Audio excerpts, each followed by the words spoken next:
হিসেবে জিরো লাইনে দাঁড়ায় আছি, আপনাদের এখানে আসার দরকার নাই। বুঝতে পারছি?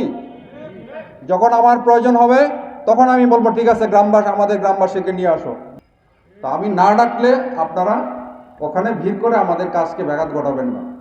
আমাদের হাতে অস্ত্র আছে, আমাদের ট্রেনিং আছে, সর্বশেষ হচ্ছে আমাদের মনোবল আছে, এবং আমাদের পিছনে 18 কোটি মানুষ আছে না?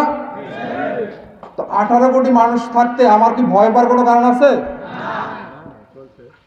তো ইনশাল্লাহ বিজিবি হচ্ছে, আপনি দেখেন আমি কি লেখাইছি আজকে, বিজিবি হবে সীমান্তের নিরাপত্তা এবং আস্থার প্রতীক। ফার্স্ট হচ্ছে আমি যখন বিজিবি আমার শূন্য লাইনে বিজিবি দাঁড়ায় থাকবে, আপনি নিশ্চিন্তে থাকেন যে বর্ডার সিকিউর, বর্ডারে নিরাপত্তা আছে। আর আস্থা হচ্ছে আমরা যে কোনো কাজে আপনি আমাকে আমার সাহায্য সহযোগিতা পাবেন, হোক সীমান্ত সম্পর্কিত, হোক অন্য যে কোনো সম্পর্কিত, বিজিবিকে আপনার পাশে পাবেন। একজন বলেছিল চেয়ারম্যান সাহেব যে শিবগঞ্জ থানা অনেক দূরে, এত দূর যাওয়ার দরকার না, আপনার পাশেই আমাদের প্রতি 5 কিলোমিটার দূরে দূরে হচ্ছে আমাদের বিজিবি ক্যাম্প। আমাদের বোলাহাট সহ আমাদের প্রায় 19টা ক্যাম্প আছে বিভিন্ন জায়গায়।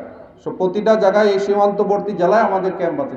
সুতরাং আপনাদের যে কোনো প্রয়োজনে বিজিবিকে আপনারা সাথে পাবেন, পাশে পাবেন, আমি সেই আশ্বাস দিচ্ছি। সর্বশেষ হচ্ছে আমার পক্ষ থেকে আমি আসলে সবাইকে ধন্যবাদ দিতে চাই। আমি কাউকে কখনোই গালিও দিব না, আমার কারোর প্রতি মন খারাপ নাই। 250-টিরও বেশি ডিজাইন অপশন নিয়ে ওয়ালটন স্মার্ট ফ্রিজ, বোঝে আপনার প্রয়োজন। আমি ধন্যবাদ দিতে চাই আমাদের এই পুলিশ প্রশাসনকে। যখন 5 তারিখ থেকে ঝামেলা শুরু হয়েছিল, এসপি মহোদয় বারবার জিজ্ঞাসা করছে যে কিবরিয়া ভাই কিছু লাগবে, কোনো সহায়তা লাগবে? আমি বললাম শুধু দোয়া করেন, ইনশাল্লাহ কোনো সমস্যা নাই। ডিসি মহোদয় ফোন দিয়েছিল কোনো সহায়তা লাগবে, আমি বললাম ঠিক আছে আপনারা পাশে আছেন, যদি সহায়তা লাগে আমি জানাবো। আর সর্বশেষ আমি ধন্যবাদ দিতে চাই এই চৌকা এবং কিরণগঞ্জ গ্রামবাসীর প্রতি। আপনারা বিজিবির সাথে ছিলেন, পাশে ছিলেন, এই জন্য আমার অন্তঃস্থল থেকে আমি সবাইকে ধন্যবাদ দিতে চাই।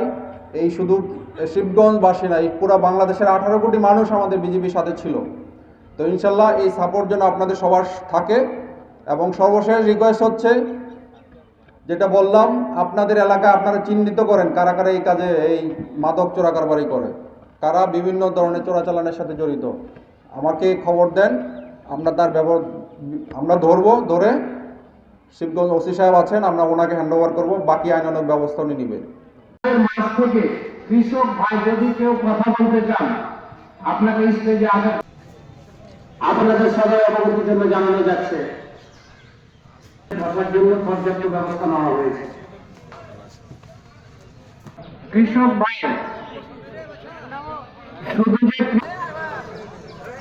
আসসালামু আলাইকুম।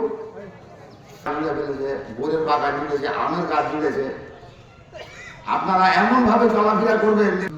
আসসালামু আলাইকুম।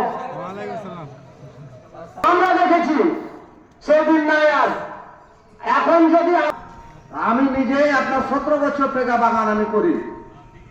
শাহবাজপুর ইউনিয়নের 5টা বিজেপির ক্যাম্প অবস্থিত এবং বিনোদপুরের 2টি ক্যাম্প আমার জানা মতো।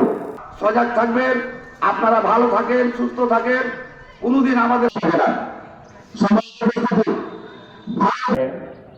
সেই আমাদের দেশে প্রচলিত আইন যদি মেনে চলে, সীমান্তের যে আইনগুলি, এলাকাবাসীর সাথে অধিনায়কের মত বিনিময় সবার উপস্থিত। হেল্প চাইবে, বিজিবি যখন বলবে যে না প্লিজ এইভাবে আমাদের হেল্প করবেন, আমি স্যারের বিষয়ে আর বেশি কিছু বলবো না।